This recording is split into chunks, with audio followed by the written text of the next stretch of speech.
বন্ধুগণ নমস্কার। আজ আপনাদের সামনে যে ভিডিওটি নিয়ে এসেছি তার নাম কুপুত্র।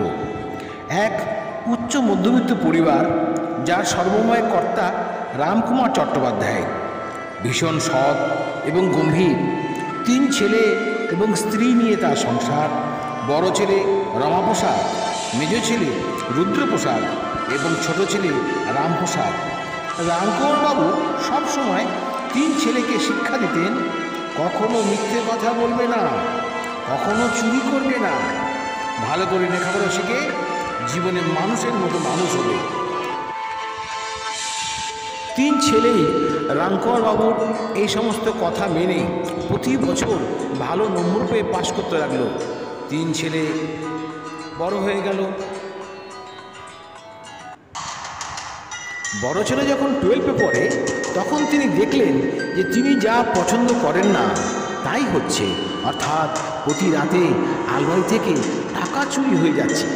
একদিন রামকুমারবাবু তার বড় ছেলেকে টাকা চুরি করার সময় হাতে নাতে ধরে ফেললেন এবং প্রচণ্ড মারধর বকাঝকা করলে বললেন, এর আগেও আমি বহুদিন টের পেয়েছি যে আমার আলমারি থেকে টাকা চুরি হয়ে যাচ্ছে, আজ তোমাকে হাতে নাতে ধরেছি। শোনো, এরপর কোনো দিন যদি তুমি চুরি করো সেদিন তোমাকে এই বাড়ি থেকে বার করে দেবো। এরপর বড় ছেলে রমাপ্রসাদ ভালোভাবে পাশ করে কলেজে ভর্তি হলো। দিন ভালোই কাটছিল। হ্যালো, কে বলছেন? হ্যালো, রামকুমারবাবু বলছেন। আপনার বড় ছেলে এক সহপাঠীর ব্যাগ থেকে 2000 টাকা চুরি করে ধরা পড়েছে। শুধু আপনার ছেলে বলে আমরা ওকে ছেড়ে দিচ্ছি, কেমন?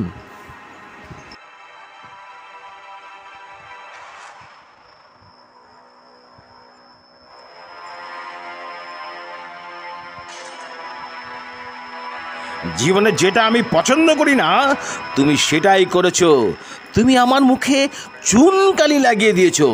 তুমি এক্ষুনি এ বাড়ি ছেড়ে চলে যাও। তোমার মতো ছেলের এই বাড়িতে জায়গা হবে না, যাও। আর আমি যতদিন বেঁচে আছি এই বাড়িতে তুমি ঢুকবে না।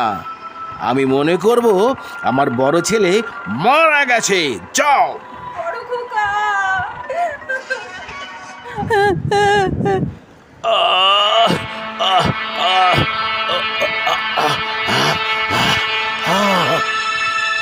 এরপর দিন যায়, মাস যায়, বড় ছেলের কোনো খবর নেই, কেউ দেখতেও পায় না। এদিকে বড় ছেলের কথা ভাবতে ভাবতে রামকুমারবাবু প্রচণ্ড অসুস্থ হয়ে পড়লেন, আর তার স্ত্রী সারাদিন শুধু কেঁদেই যাচ্ছে।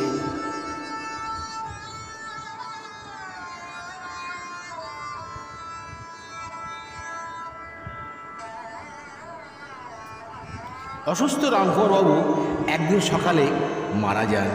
বাড়ি ভর্তি পাড়ার লোকজন আর মেজ ছেলে এবং ছোট ছেলে বাবার শেষকৃত্যের আয়োজন করতে ব্যস্ত।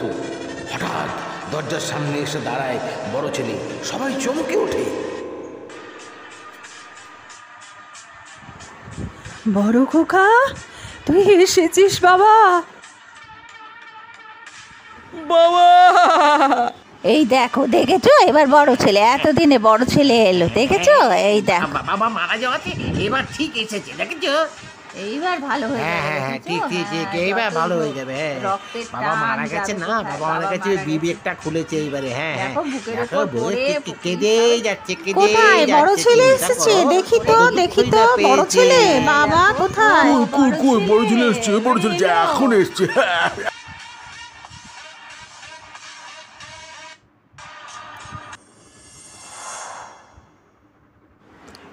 এই দেখো তোমরা, বর্তা বাবার হাতের আঙ্গুল কামড়ে কেটে সোনার আংটি বার করে নিয়েছে। দেখো দেখো দেখো।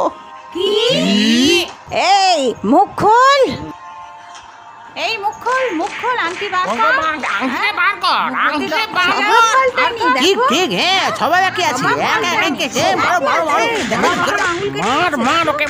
মার, মেরে বার করে দে। কত বড় শয়তান চোরই আছে। বাবার হাতে আঙ্গুল কেটে আংটি বার করে নিচ্ছে। সব পাল্টানো এইসব ছেলে বাড়িতে রাখা যাবে না, ওকে বার করে দে। মার। তোকে বাবা বাড়ি থেকে বার করে দিয়ে ঠিক করেছিল। যা, তুই চলে যা, কোনোদিন আসবি না। তুই কুপুত্র, তুই কুপুত্র। লোভে পাপ, পাপে মৃত্যু। কিছু কিছু মানুষ নিজের লোভকে সংবরণ করতে পারেন না। যেমন রামগৌরবাবু বড় ছেলে রমাপ্রসাদ ছোট থেকেই চুরি ছিনতাই এইসব করে রাতারাতি প্রচুর টাকা রোজগার করবার খেলায় মেতে ওঠে। কিন্তু একদিন যখন সে ধরা পড়ে যায় এবং নিজের যতটুকু সহায় সম্বল ছিল তাও হারিয়ে ফেলে, তখন সে নিজের ভুল বুঝতে পারে, কিন্তু তখন আর কিচ্ছু করার থাকে না। তাই বলছি, নিজের লোভকে সংবরণ করা উচিত, সৎ পথে চলা উচিত, তাহলেই একটা সুন্দর সমাজ গড়ে উঠবে। ধন্যবাদ।